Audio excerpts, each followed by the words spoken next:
Welcome to Whatever Next Unplugged. Conversations about making transformation more human, more honest, and more likely to stick. And here's my next guest, Annika Klyver, Senior Enterprise Architect Designer. Hi, Annika. You're an enterprise architect with thoughts, methods, and tools. And I'm great to have you on the show today to lift the lid on your transformation experience. Really nice to be here. Thank you. So, Annika, I've looked at your LinkedIn profile. We've met a few times. You're an enterprise architect and you have been for many years, and you've been working on projects, programs, transformation initiatives. Why is the EA role so critical, do you think? And how do you show up into it? I think the role is so critical because it represents the logic. Of course, the logic and the tech, but in my case, it has always been about understanding the fundamentals. What are the things we need to pay attention to? What are the dependencies? What is the logic that we're trying to take care of? So I think that's why we pop up as enterprise architects. And in that space, you've worked across multiple industries.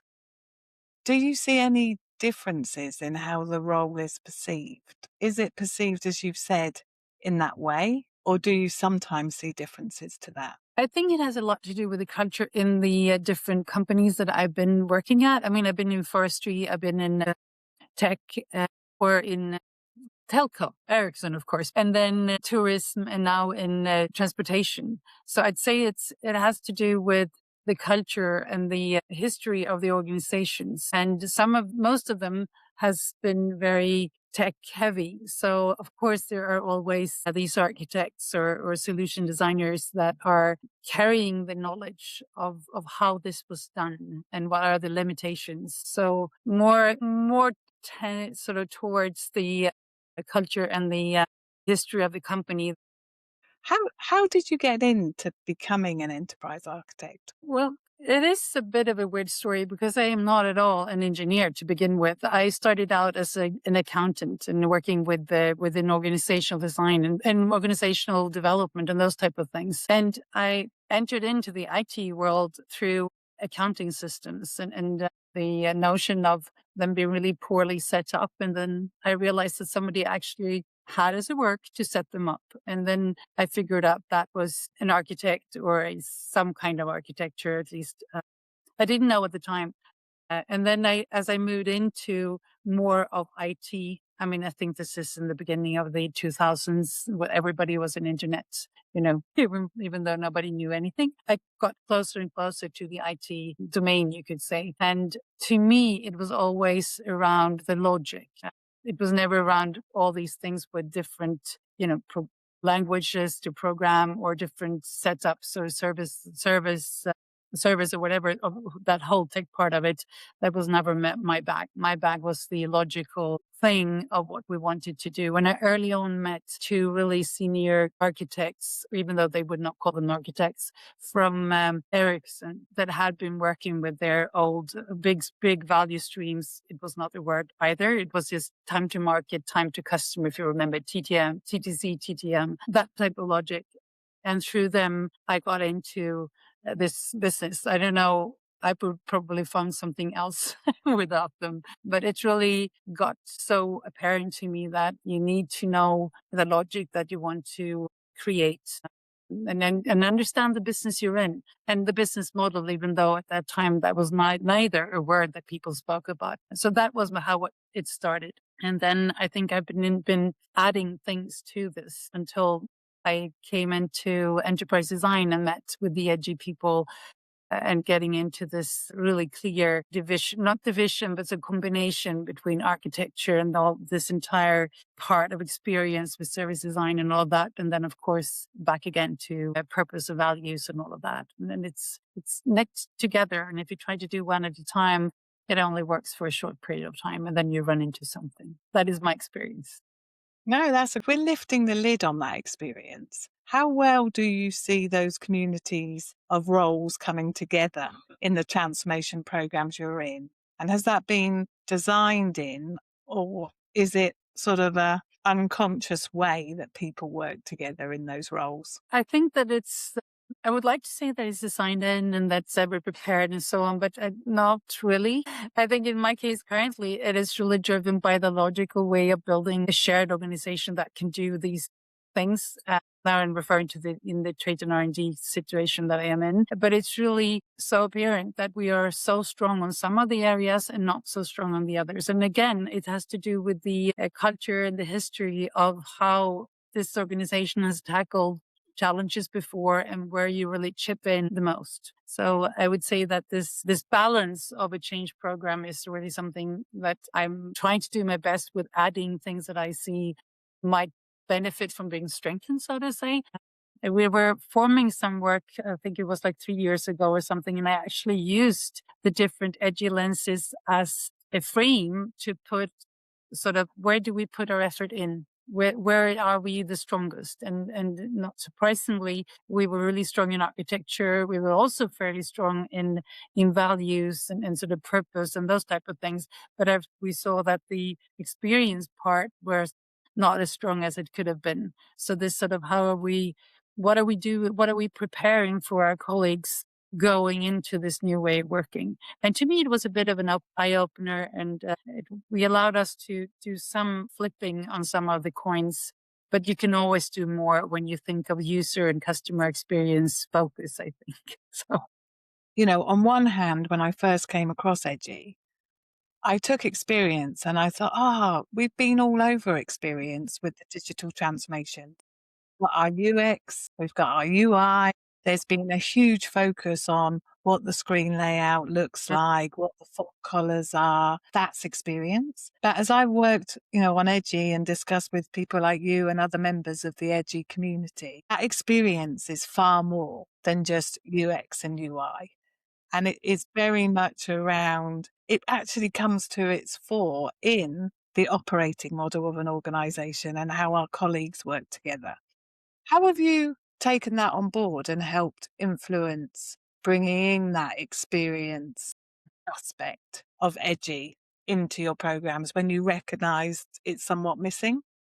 I think Edgy is kind of an answer to something that I've been missing and something that I've tried to approach, but really didn't really have this sort of systematic way of doing it.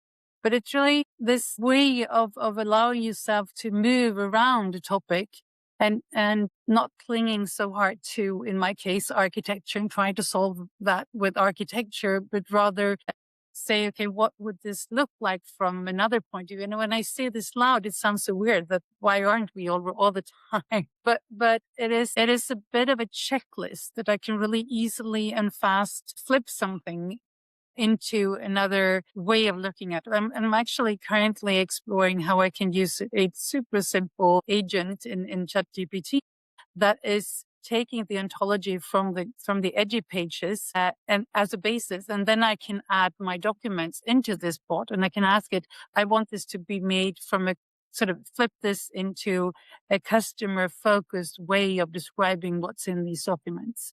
And this is a way of overcoming some of the hurdles when at least you come from an architecture point of view and want to go towards the experience where you have all the service designers and so on. It's quite a leap to get into that community unless you're already in there. So this is my shortcut of reorganizing what I already have into a good first version of whatever this thing could be. So that is one way.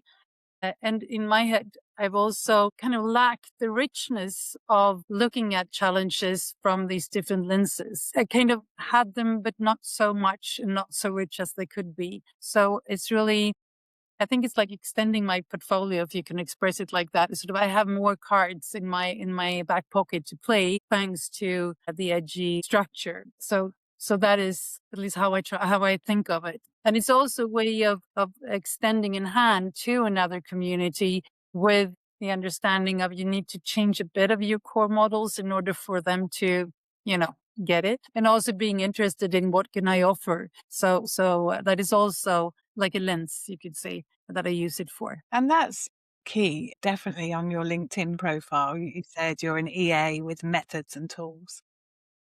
Pulling out the edgy framework, the model, that in itself is extending technology, now you're using AI with it to help address an EA challenge with Edgy more fully.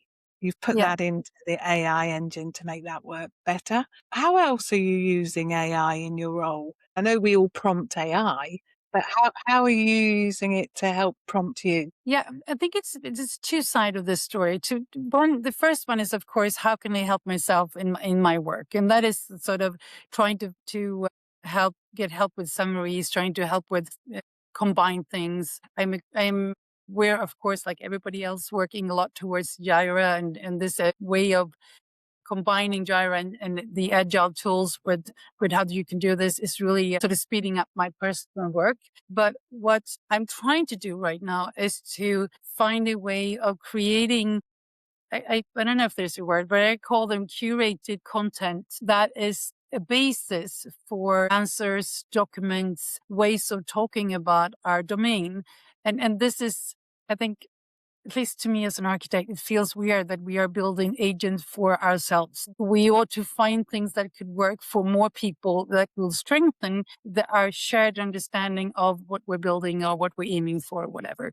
So that's what I'm doing right now. So I'm having one agent that we call the desired state and our patterns, and we call patterns as what is it that we want to build? What are the reoccurring patterns that my organization is building things upon to support the others. And I'm making that available in the same way that I make our documentation available, a description of the desired state, description of capabilities, and so on. We have like a cadence of every 10th week, we release new versions of all of this material, but it's not like people are, fighting to get the first version of it because it's text. It's a bit of a passive type of knowledge. But I hope that bringing this into an agent will make it more accessible, easier to use. So that's what I'm doing right now. And I'm actually hosting sort of a AI in architecture session in 2 weeks where we collect all our architects within my domain and see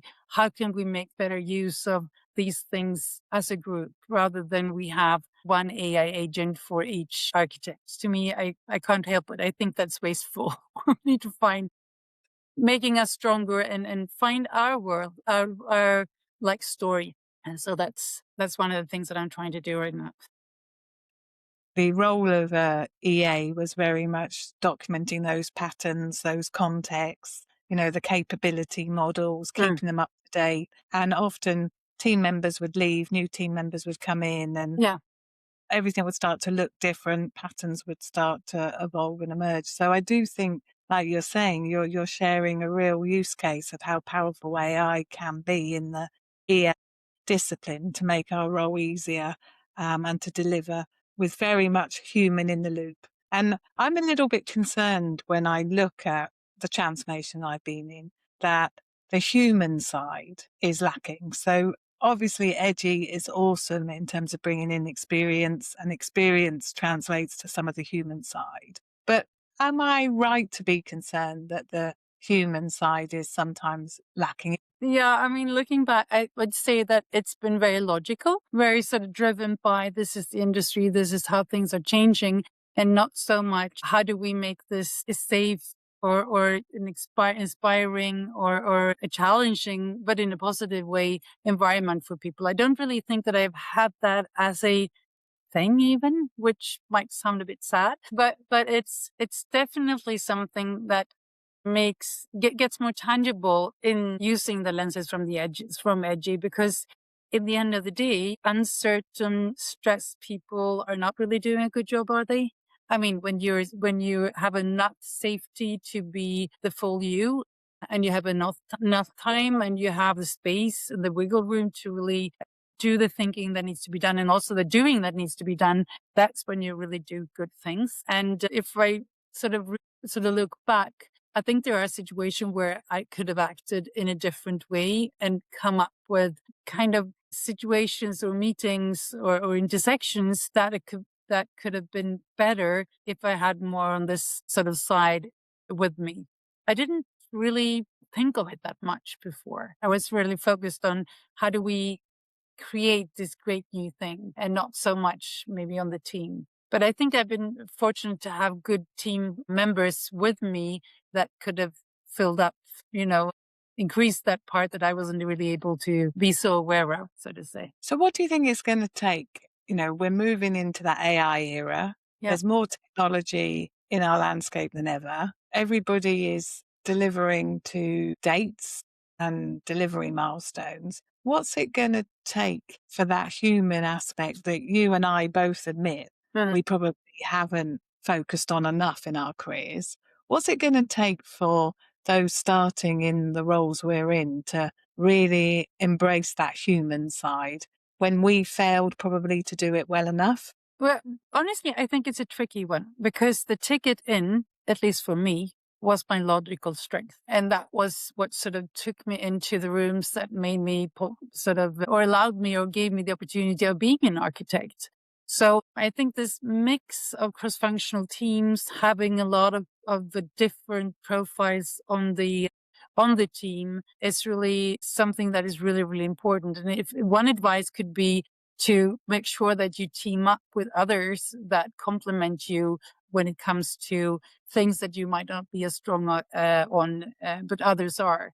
Because I still think that the strength in my career was the logical thinking that was the, sort of the driver that took me there. So, you know, team up with good people that aren't exactly like you, because you don't want to have copies. You want to have somebody that complements you, that has another profile.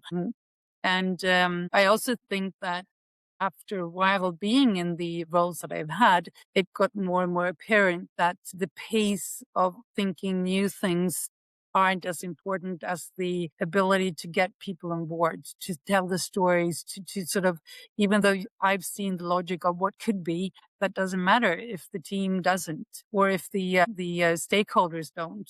So this storytelling and making what we do richer in terms of how it can be described is really something that I would put more effort into earlier on, because that could have been an even stronger way of marketing or pitching ideas that you see. So those would be like two things.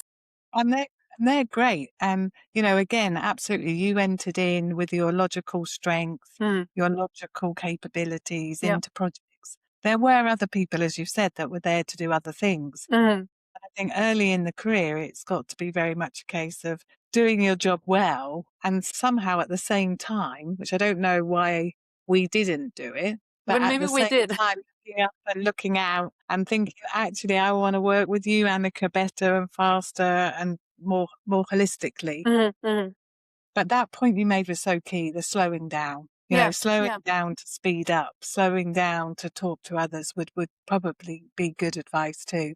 So, if you were to sum up your lived experience in Mhm. transformation, and you were passing that on to the next generation, what would be a key takeaway for them? I think a big thing for me has been the maybe that is a luxury, I don't know, but being in line with the changes that you are working on. Sort of in my case, I started at Scania and now it's Triton. And one of the reasons why I joined was their really strong environmental work. They are saying that we want to drive the shift towards a sustainable transportations, something that sort of strikes as important for you. Then, at least to me, I have a lot more of energy and I have a lot more sort of commitment, and that makes the work easier. And then I also think that this discussion we had with what you're good at and how you can team up with others, that is also something to think of, because we can't do everything.